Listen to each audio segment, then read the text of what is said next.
So hello friends, welcome to my YouTube channel English है आसान। जैसा कि हमने पिछली दो वीडियोस में आर्टिकल्स के बारे में पढ़ा है और आज इसी सीरीज़ को कंटिन्यू करते हुए हम इसकी तीसरी वीडियो लेके आए हैं जिसमें हम यूज़ ऑफ ए और एन पढ़ेंगे।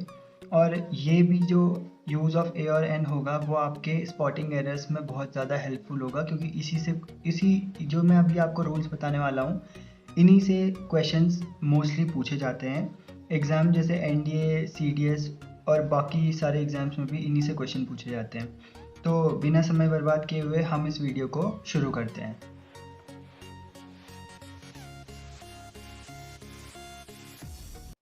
तो देखिए, पहला रूल है a is used to make a plural noun singular. यानी ए का यूज़ किस लिए किया जाता है? जैसे आपको कोई भी प्लूरल नाउन दे रखा है उसको सिंगुलर में कन्वर्ट करने के लिए। तो अब इसको हम एग्जाम्पल से समझेंगे कि जैसे एग्जाम्पल दिया है कि 5 डेज़ जर्नी। 5 डेज़ जर्नी को हम देखा जाए तो उसमें हम अगर 5 डेज़ जर्नी जनरली बोले तो उसमें हम बोल रहे हैं कि 5 दिनों की जर्नी। मतलब हमने पूरे 5 दिन इंक्लूड कर रखे हैं, जो कि एक प्लूरल है, यानी कि मतलब एक से ज़्यादा है। अब उसी को हमने सिंगुलर में कैसे कन्वर्ट कर दिया? जब उसके आगे हमने अ लगा दिया। जैसे बोला हमने अ 5 डे जर्नी, तो हमने उन 5 दिनों को एक साथ कंस्टिट्यूट करके एक जर्नी का नाम दे दिया, और जो कि वो जर्नी क्या बन गई? एक सिंगुलर चीज़ बन गई, जैसे अ 5 डे। यानी हमने उन सब चीज़ों को एक साथ लेके उसे सिंगुलर में कन्वर्ट कर दिया। जैसे ही दूसरा एग्जाम्पल है 5 ईयर्स प्लान। अगर हम 5 ईयर्स प्लान को जनरली बोलें तो 5 ईयर्स प्लान से हम ये समझेंगे कि जिनमें 5 साल इंक्लूडेड होंगे, यानी एक एक करके 5 साल। वैसे ही अगर हम उसको बोले अ 5 ईयर प्लान, तो यानी कि 5 सालों से मिला के एक प्लान बन रखा है, यानी कि एक प्लूरल चीज़ को हमने सिंगुलर में कन्वर्ट कर दिया।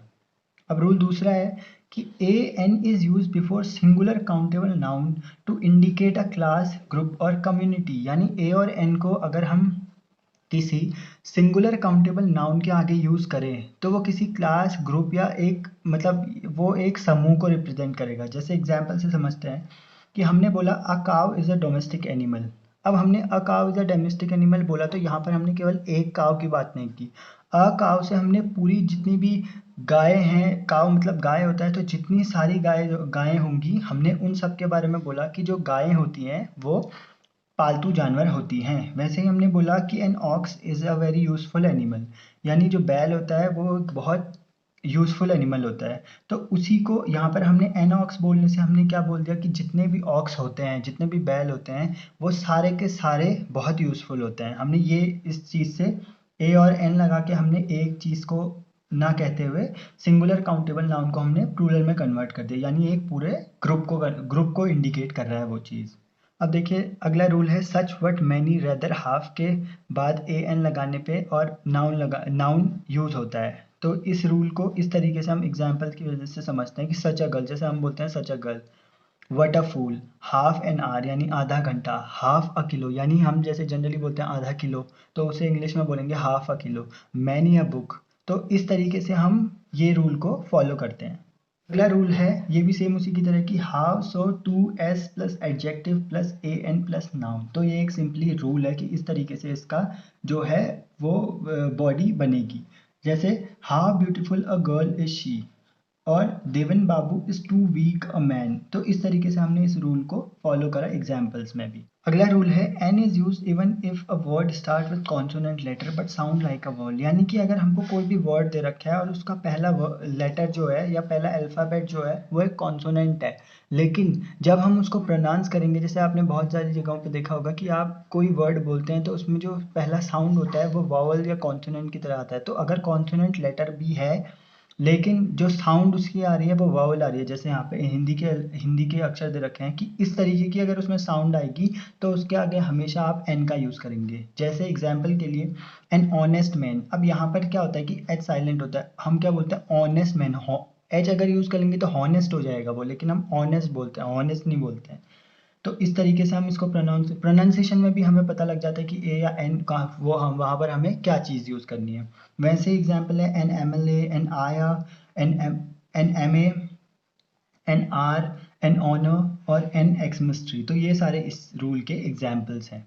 अब अगला है a is use even if a word start with a vowel letter but sound like a consonant. तो ये भी रूल फिफ्थ की तरह है लेकिन इसमें उल्टा है कि जैसे कोई भी हमें वर्ड दे रखा है और उसका पहला लेटर वॉवल है, लेकिन वो साउंड किसकी तरह कर रहा है, एक कॉन्सोनेंट की तरह कर रहा है। जैसे क ख ग ये हमको अक्षर दे रखे हैं कि इसकी तरह वो साउंड करेगा। तो अगर इस तरीके से वो वॉवल है और लेकिन साउंड कॉन्सोनेंट कर रहा है, तो उसके आगे जैसे यहाँ पर हमने एन यूज़ करा था, ठीक उसी तरीके से उसके आगे हम लोग अ यूज़ करेंगे। जैसे a European, a uniform, a university, a unit, a unique toy. तो इन सारों में साउंड जो है, अगर आप खुद प्रोनाउंस करके देखेंगे इन सारे वर्ड्स को, तो आपको साउंड आएगी किसकी, कॉन्सोनेंट की।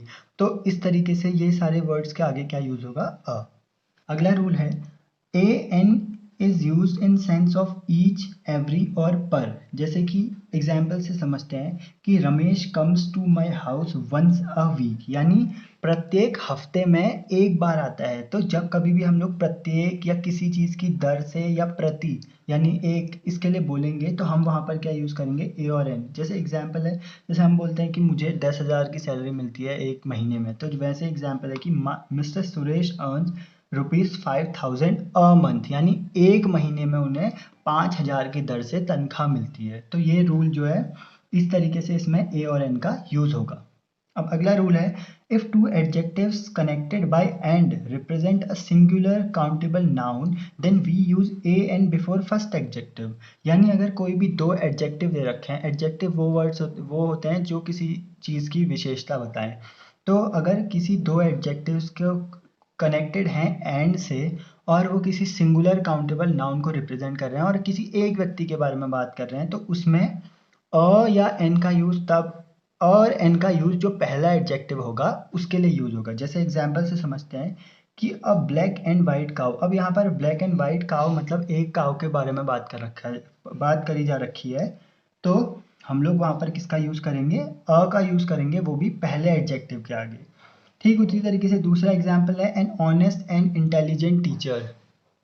An honest and intelligent teacher, तो यहाँ पर एक ही टीचर की बात करी जा रखी है जो कि ऑनेस्ट भी है और इंटेलिजेंट भी है। तो हम लोग एन का यूज़ करेंगे कहाँ पर, जो पहला एडजेक्टिव होगा। तो ये रूल इस तरीके से हम लोग ए और एन का यूज़ करेंगे इस रूल में। अब अगला रूल है rule 9, if two adjectives connected by and If two adjectives connected by and represent two persons or things, then we use a and before both the adjective। ये भी इसी की तरह है कि अगर, लेकिन इसमें केस थोड़ा डिफरेंट है कि अगर कोई भी दो एडजेक्टिव एंड से जुड़े हुए हैं, लेकिन वो जो हैं वो दो चीज़ों को रिप्रेजेंट कर रहे हैं, दो अलग अलग चीज़ों को, तो उसमें ए और एन का यूज दोनों बार आएगा, दोनों एडजेक्टिव के साथ आएगा। कैसे, एग्जाम्पल है अ black and a white cow. अब यहाँ पर हमने दो गायों के बारे में बात करी है, एक काली है एक सफ़ेद है, तो इसलिए हमने अ का यहाँ पर दो बार यूज़ करा दोनों एडजेक्टिव्स के आगे। ठीक उसी तरीके से है an honest and an intelligent teacher. तो इसमें भी हम लोग दो लोगों के बारे में बात कर रहे हैं कि एक टीचर ईमानदार है और दूसरा टीचर होशियार है। तो इस तरीके से हमने यहाँ पर भी दो बार एन का यूज़ करा दोनों एडजेक्टिव्स के आगे। तो ये जो रूल है इसमें हम लोग ए और एन का यूज़ इस तरीके से दोनों एडजेक्टिव्स के आगे करेंगे। तो होप आप लोगों को ये वीडियो समझ में आई होगी और जो भी मैंने रूल्स आपको ए और एन के बारे में बताए वो आप लोगों को समझ में आए होंगे।